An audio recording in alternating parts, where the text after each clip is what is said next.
Mark 9. And Jesus said to them, Truly I tell you, there are some standing here who will not taste death before they see the kingdom of God come with power. After 6 days, Jesus took Peter, James, and John with him, and led them up a high mountain by themselves. There he was transfigured before them. His clothes became dazzling white, whiter than anyone in the world could bleach them. And there appeared before them Elijah and Moses, who were talking with Jesus.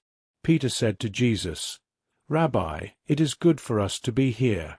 Let us put up 3 shelters, one for you, one for Moses, and one for Elijah.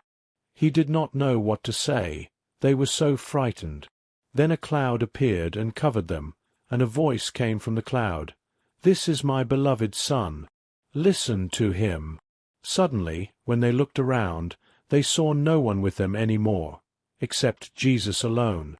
As they were coming down the mountain, Jesus gave them orders not to tell anyone what they had seen until the Son of Man had risen from the dead. They kept the matter to themselves, discussing what rising from the dead meant. And they asked him, Why do the scribes say that Elijah must come first? Jesus replied, Indeed, Elijah does come first and restores all things. Why then is it written that the Son of Man must suffer much and be rejected? But I tell you, Elijah has come, and they did to him whatever they wished, just as it is written about him. When they came to the other disciples, they saw a large crowd around them, and the scribes arguing with them. As soon as all the crowd saw Jesus, they were overwhelmed with wonder and ran to greet him. He asked them, What are you arguing about with them? A man in the crowd answered, Teacher, I brought you my son, who is possessed by a spirit that makes him mute. Whenever it seizes him, it throws him to the ground. He foams at the mouth, gnashes his teeth, and becomes rigid. I asked your disciples to drive it out, but they could not. Jesus answered, O faithless generation, how long shall I stay with you? How long shall I put up with you? Bring the boy to me.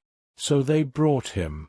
When the spirit saw Jesus, it immediately threw the boy into convulsions. He fell to the ground and rolled around, foaming at the mouth. Jesus asked the boy's father, How long has he been like this? From childhood, he answered. It has often thrown him into fire or water to kill him. But if you can do anything, take pity on us and help us. Jesus replied, If you can, everything is possible for one who believes. Immediately the boy's father cried out, I do believe, help my unbelief. When Jesus saw that a crowd was running to the scene, he rebuked the impure spirit. You deaf and mute spirit, he said, I command you, come out of him and never enter him again. The spirit shrieked, convulsed him violently, and came out. The boy looked so much like a corpse that many said, He is dead. But Jesus took him by the hand, lifted him to his feet, and he stood up. After Jesus had gone indoors, his disciples asked him privately, Why couldn't we drive it out? He replied, This kind can come out only by prayer. They left that place and passed through Galilee. Jesus did not want anyone to know where they were, because he was teaching his disciples. He said to them, The Son of Man is going to be delivered into the hands of men. They will kill him, and after 3 days he will rise. But they did not understand what he meant and were afraid to ask him about it. They came to Capernaum. When he was in the house, he asked them, What were you arguing about on the road? But they kept quiet, because on the way they had argued about who was the greatest. Sitting down, Jesus called the 12 and said, Anyone who wants to be first must be the very last and the servant of all. He took a little child whom he placed among them. Taking the child in his arms, he said to them, Whoever welcomes one of these little children in my name welcomes me, and whoever welcomes me does not welcome me, but the one who sent me. Teacher, said John, we saw someone driving out demons in your name, and we told him to stop because he was not one of us. "Do not stop him," Jesus said, "for no one who does a miracle in my name can in the next moment speak evil of me.